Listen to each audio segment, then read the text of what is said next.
Welcome to Shiny New Clients, the marketing podcast that helps you attract shiny new clients to your business.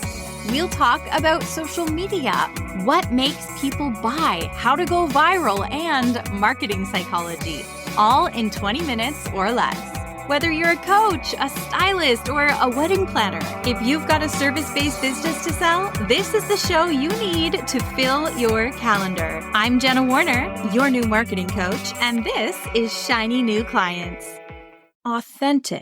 Authenticity. The concept of being authentic online has been one of the hottest topics in social media and social media marketing for the last couple of years. Authentic itself is such a buzzword. People want to work with more authentic brands. Personal brands want to appear authentic. People tell me all the time that they want to be more authentic and they're not sure how to be, or that they admire people who are authentic. So, my toxic trait, when I hear something like that, and you tell me you want to be more authentic, my toxic trait is, how can we create a formula for this? How can we create a system? How can we identify what that actually means so that we can do more of it? So let's break it down. In this episode, I want to give you a whole bunch of food for thought on ways that you can be more authentic and why that matters and why it's going to feel a heck of a lot better than feeling like you have to put on a show for people on social media, and how it's going to draw your ideal clients to you. I think I've kind of discovered that it was a buzzword for a reason, because it's one of the keys to making more sales from social media and growing faster. It's being authentic and being who you are. It's also the only thing that is completely 100% uncopyable. If you're the type of person who worries about someone stealing your brand or stealing your offer or like stealing your business, no one can steal your personality. They can try, but it's going to be awkward. If you're new to Shiny New Clients, welcome. So happy to have you here. My name's Jenna. I'm a marketing coach, and I also own a social media management agency. And so this episode is going to be designed for service providers and people who are a personal brand and also have a service that they sell, a service-based business. This information about being authentic as a brand is applicable to everyone, but that's going to be the focus because that is the bulk of the audience that I serve. Usually on this podcast, we're talking about how to get clients for a service-based business.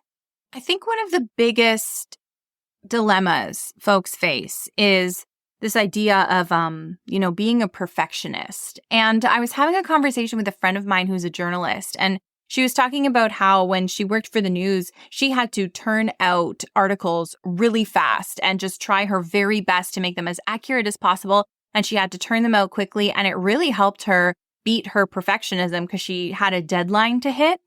And we kind of got into this conversation, and she said something really interesting to me. She said, in essence, authentic is the opposite of perfection. So if you're trying to be super perfect all the time, you're really worried about how you're showing up online. Well, firstly, that's totally normal. I hear that all the time. I hear that from almost every small business owner that I work with. But I think it's also interesting to realize, like, being perfect is the total opposite of being authentic. Because if you're trying to like over edit everything you do, and you're putting a post up on the computer and you're staring at it for 8 hours, wondering if it's perfect enough, the more you edit it, the more you change it, the more you adapt it, the more you worry, the less and less authentic it's actually going to be by the time it hits the masses. And a lot of times people, when they're doing that, you end up editing out your personality, you end up editing out your sparkle and the little isms that make you you. And again, those are the things that are your superpower. Those are the things that are making you uncopyable, even if they feel small right now. Your choice to use the word hecking instead of heck, or, any sort of little language choices that you end up editing out, trying to sound more like your industry or trying to sound more professional, are taking out this authenticity that people are going to fall in love with you over. Here's another way to look at it. If you're walking down the street and you bump into someone who's not super close to you, let's say like your friend's mom you bump into, and she says, "Oh, hey, Caitlin, how are you?" You're going to be like, your first thing that comes out of your mouth is going to be like, "I'm well. How are you, Mrs. Marshall?" You're just going to say, "Yeah, I'm good." And maybe you aren't. Maybe your cat just died. I don't know. Maybe you're not good, but you're just going to say, "I'm good," because that's like the public facing part of your persona, right? Riddle me this. Is that inauthentic? I don't think it is. I don't think it is, because that's just the social norm for how you respond to that question in public. And so I am getting to a point here. I think you also get to decide how much you want to share with people and how much you want to share with your audience. And then you can operate your authenticity sort of within those parameters.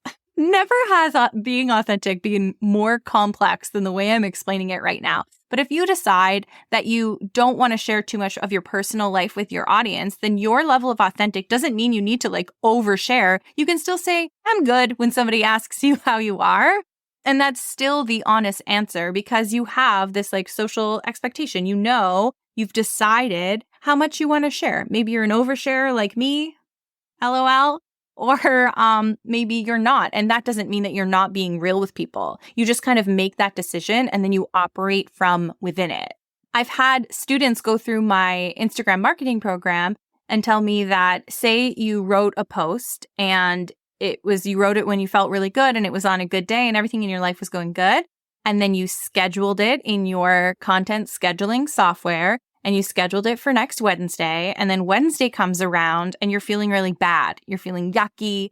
Your cat is sicker than ever. I'm sorry, this episode is so triggering if you actually have a sick cat. But anyway, Wednesday comes around. Wednesday, you don't feel good.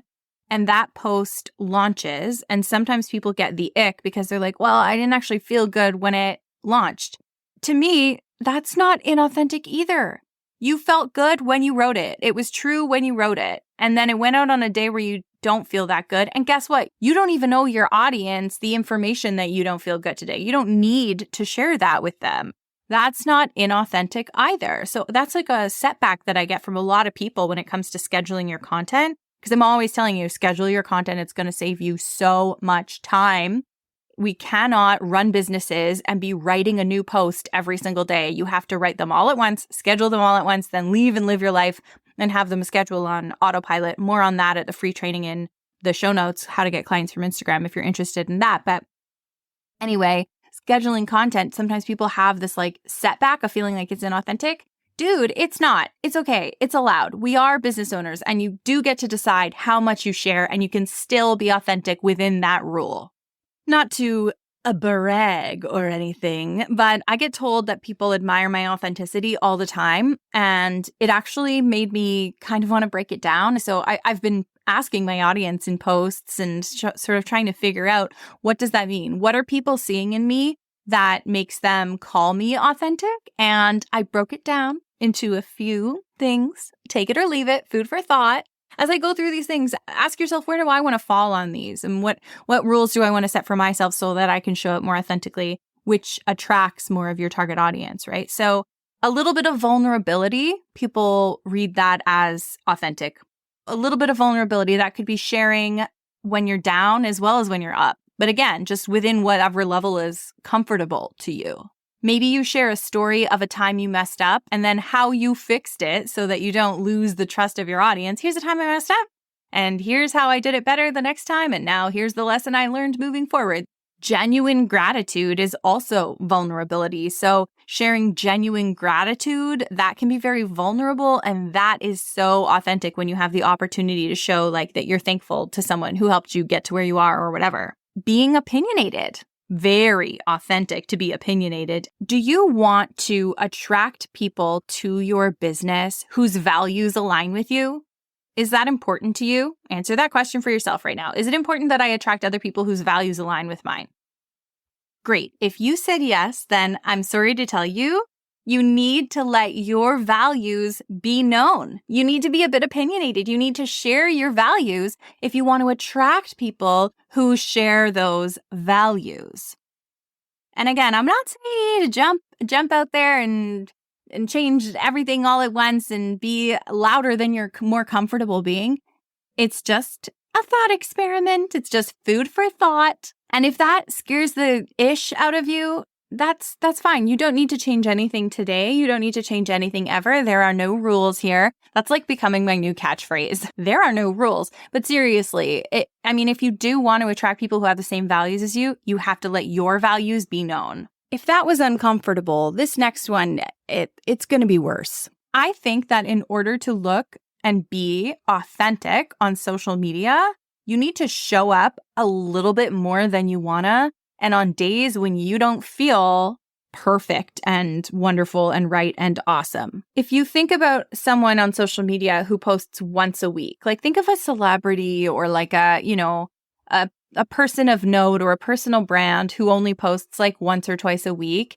Is that the person who you also praise with being so incredibly authentic? I think that it's not. I think you need to show up more often than that. And that also requires you showing up on days when you don't feel 100% perfect. And that's what makes people go, okay, I love this person. They're so real. I trust them. I relate to them and I want to work with them. I asked my followers, like I said, I asked my followers what authentic means to them. And one of the things that came up that I had not thought of was the voice that someone uses to speak on camera and record videos. And so I thought that was really interesting. Like, I know that can really make people get in their heads. So I don't want you to get in your head about it.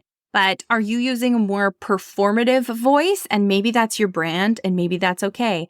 Maybe you want to be a keynote speaker and work in a corporate world and you talk like this on camera and that's your brand. And that is totally okay. I'm just sharing that when I polled my audience, they said they want to feel like they're sitting in the living room across from somebody.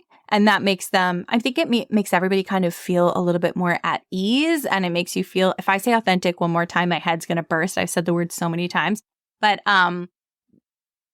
the feedback I received was, people want to feel like they're on a FaceTime call, like they're sitting in the living room, like you're just talking to them like a normal human, like a friend, and it puts everyone at ease and then they can relate to each other a little bit better.